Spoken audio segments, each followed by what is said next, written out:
He arrived on a crisp morning, a man in his late 20s returning to a town that was both a memory and a ghost. His name was Jason Adewunmi, and he was the secret son of a man whose wealth was the stuff of local legend, Mr. Samuel Adewunmi. Jason's world had been one of modesty, a world apart from the opulence his father's name commanded.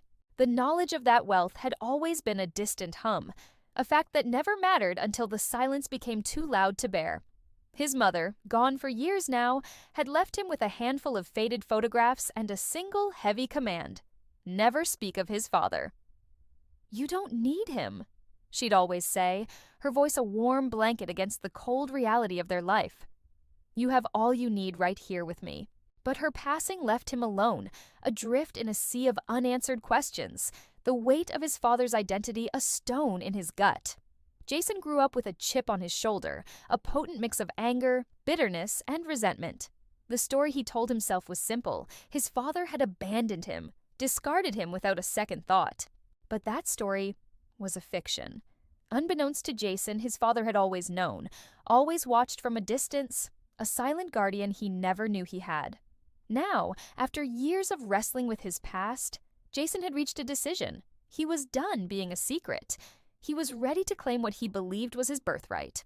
The moment he stepped through the grand doors of the Adewunmi mansion, the sheer scale of it hit him like a physical blow. This wasn't just a house, it was a different dimension, a world he'd only ever glimpsed in films.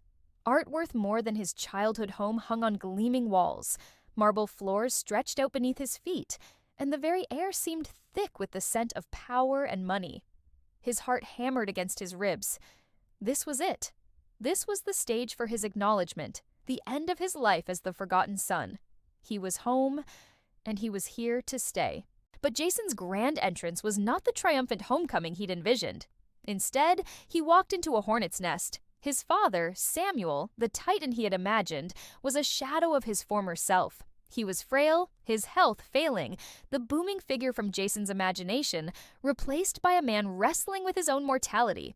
In his place, a new power had risen, his second wife, Helen. She was the one holding the reins now, and her eyes, sharp and calculating, made it clear she wouldn't surrender an inch of her territory to some long-lost son who appeared out of the woodwork.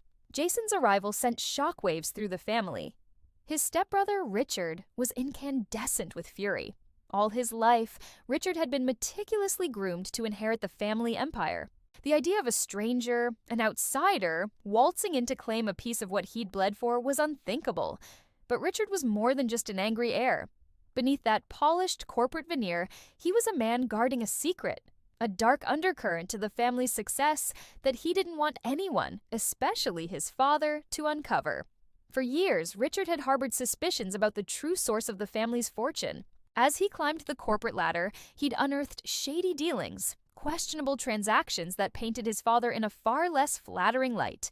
Jason's sudden appearance wasn't just a threat, it was an opportunity, a perfect angry pawn to be moved across the board.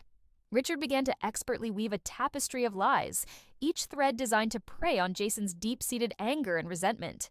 He painted a picture of a father who saw Jason as nothing but an embarrassment, a mother who died in shame, a family that had conspired to keep him in the dark. He twisted Jason's pain into a weapon, aiming it squarely at their own father. "He never wanted you," Richard would say, his voice laced with false sympathy. "They let your mother suffer, and they hid it all from you." Blinded by a thirst for revenge that had been simmering for 2 decades, Jason walked straight into the trap. He and Richard became unlikely allies. Their shared goal, a hostile takeover of the family business. Their plan was a house of cards built on deceit and manipulation, but Jason couldn't see it. He was consumed by the fire of his own rage, finally given a target to burn. But truth, like water, always finds a way to the surface. The first crack in Jason's certainty appeared when he overheard a hushed conversation between Samuel and Helen. His father was sick, yes, but not in the cold, uncaring way Jason had been led to believe. The man he heard speaking was not a monster. He was a man drowning in guilt, haunted by the choices that had driven a wedge between him and his son. Samuel had always wanted to bring Jason into the fold, but fear had paralyzed him. Fear of his family's reaction, fear of the scandal. He'd planned to bridge the gap when Jason was older, a reunion he now feared would never happen. More than that, Jason began to understand that his father hadn't abandoned him at all. He had been a silent benefactor, providing for him in ways Jason had never recognized, protecting him from a truth far more dangerous than simple rejection. The foundation of lies began to crumble. Jason was torn, caught between his pact with Richard and the dawning, painful reality about his father. The carefully constructed alliance fractured, and the tension in the mansion became a suffocating presence. Secrets and accusations flew like shrapnel. Helen, who had initially put on a show of welcoming Jason, now saw him as a direct threat to her control. Her allegiance snapped firmly to Richard, who was desperate to protect his own precarious position. In the end, it was Samuel who delivered the final, devastating revelation from his deathbed. The business, the fortune, the power. It was never about the money for him. It was about legacy. It was about family. It was about building something that would endure. And in his last act, Samuel ensured that Jason was given his rightful place, not as an heir to a fortune, but as a son who was loved.